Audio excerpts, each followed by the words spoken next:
जय माँ विंध्यवासिनी, हर हर महादेव। आप सभी का स्वागत है आपके अपने यूट्यूब परिवार फेसबुक पेज में। जो ग्राम देवता इत्यादि होते हैं, अलग अलग क्षेत्र में विभिन्न प्रकार के नाम से जो पूजित शक्तियाँ होती हैं, जिनमें कि उत्तर प्रदेश बिहार के क्षेत्र में डीह बाबा कहे जाते हैं। अनेकों जगह पे सायर के नाम से पूजित होने वाली शक्तियाँ, कहीं कहीं अघोरी पूजित होते हैं, कहीं मरी मसानी पूजित होती हैं, कहीं पे ब्रह्म पूजित होते हैं। तो अगर इस प्रकार की कोई पूजा आपके क्षेत्र में होती है तो प्रश्न यह है कि क्या उनकी पूजा या उनका स्मरण इत्यादि जब आप नित्य पूजन करते हैं तो उस समय करना कितना उचित है, उनका नाम लेना कितना उचित है अथवा नहीं, ऐसा करना चाहिए या नहीं करना चाहिए।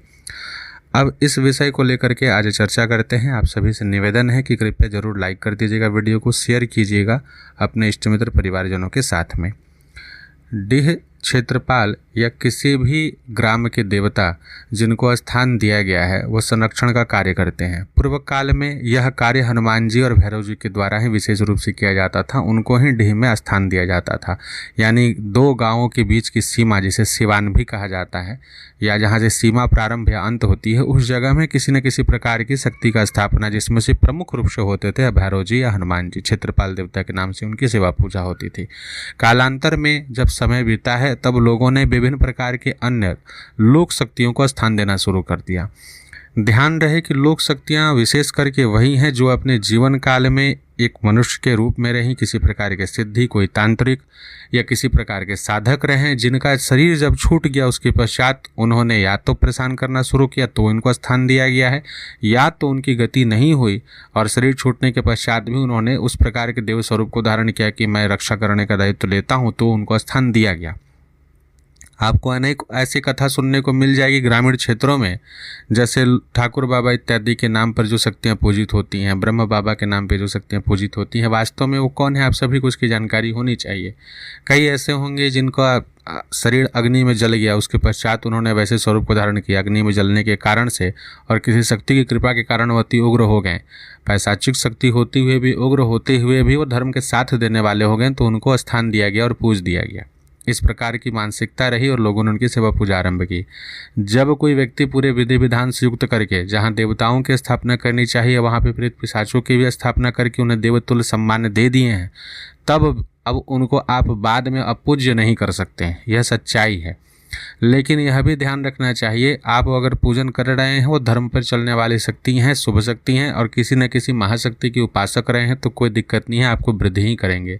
नकारात्मक शक्ति होंगे तब आपको वहाँ पे दिक्कत होगा। इसलिए हर क्षेत्र में अलग अलग प्रकार की चीज़ें होती हैं, और कहने के लिए लोग विभिन्न प्रकार की बातें बोलते हैं कि गुरु ऐसी विद्या सिखाएंगे जो आप कहीं भी जाइएगा तो वो विद्या चलेगी उसके द्वारा।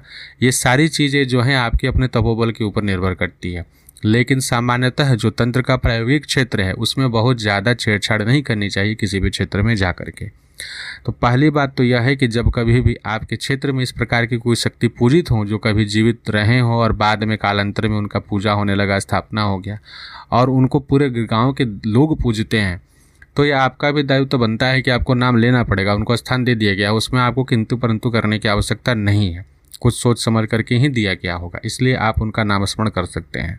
क्षेत्रपाल इत्यादि के नाम पे जो भी शक्ति स्थापित हों, चाहे वो ब्रह्म हो, डीह बाबा हो, या अन्य कोई शक्ति, लोक शक्ति इत्यादि हों।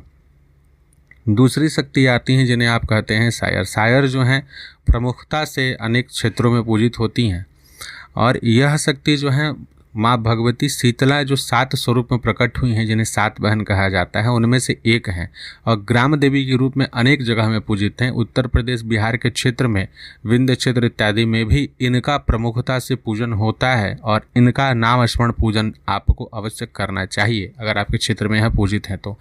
अनेक लोगों की यह कुलदेवी होती हैं, और जो चैत्र नवरात्र में नवमी पूजन होता है, जिसको नवमी पूजाना कहा जाता है, जिसमें कि उत्तर प्रदेश बिहार के क्षेत्र में विशेष करके जो घर की माताएं होती हैं वो गाना लोकगीत गाती हैं अपने अपने क्षेत्र के अनुसार, और उसमें कलश स्थापना करके लाल फूल से श्रृंगार वस्त्र इत्यादि चढ़ाती हैं और उसमें धार दिया जाता है।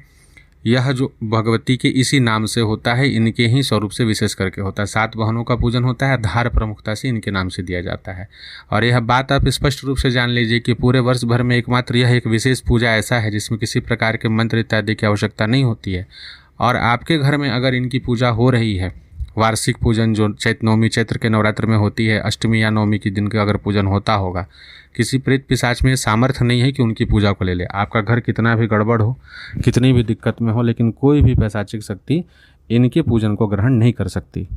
उसी प्रकार से जो वर्ष के अन्य और भी प्रमुख पर्व त्यौहार हैं, जैसे शिवरात्रि, महाशिवरात्रि जो है, उसमें रात का जो आप पूजन करते हैं भगवान सदाशिव के निमित्त या किसी अन्य शक्तियों के निमित्त भी, महाशिवरात्रि की रात की पूजा कोई भी नकारात्मक शक्ति नहीं ले सकती। और इसी प्रकार से जो भगवती का ये स्वरूप है, जिसका स्मरण को लेकर के मन में संशय है, वो नहीं रखना चाहिए। इनका स्मरण आप बिल्कुल कर सकते हैं। अब इसके सिवाय जो तीसरी जिसके विषय में चर्चा है, किसी अघोरी के रूप में, कि कोई अघोरी पूजित है, उनका नाम स्मरण इत्यादि करना चाहिए कि नहीं।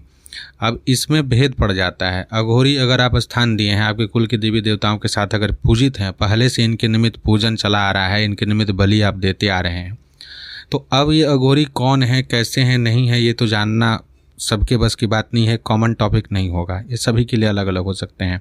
बहुत सारे लोगों के घर में ऐसी चीज़ें हैं जिनको पूजते हैं। इसमें प्रमुख रूप से पूर्व काल में पहले की कोई पितृ पूर्वज हुए जिन्होंने कोई सिद्धि इत्यादि की थी, किन्हीं से सीखे थे।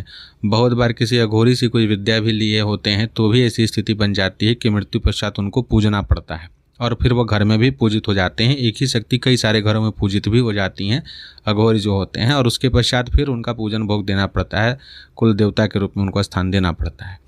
तो अगर आपने स्थान दिया है, पूजित हैं, तब तो आपकी यह जिम्मेदारी बनती लेनी पड़ेगी। अब अगर आप लेकर के आए हैं, बार बार इस विषय को समझ लीजिए कि अगर किसी शक्ति को आप स्वयं लेकर के आए हैं तो उनको हटाने से पहले आपको पूरा विधि विधान करना होगा और सब कुछ सोच संभल के करना होगा।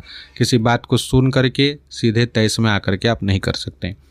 मरी मसानी इत्यादि जो शक्ति हैं, इनके लिए भी वही चीज़ है। अगर आपने स्थान दिया है, कुल में पूजित हैं, तो भाई आप उनका स्मरण इत्यादि कीजिए। धर्म पर हैं, अधर्म पे हैं, यह सब देख सुन करके।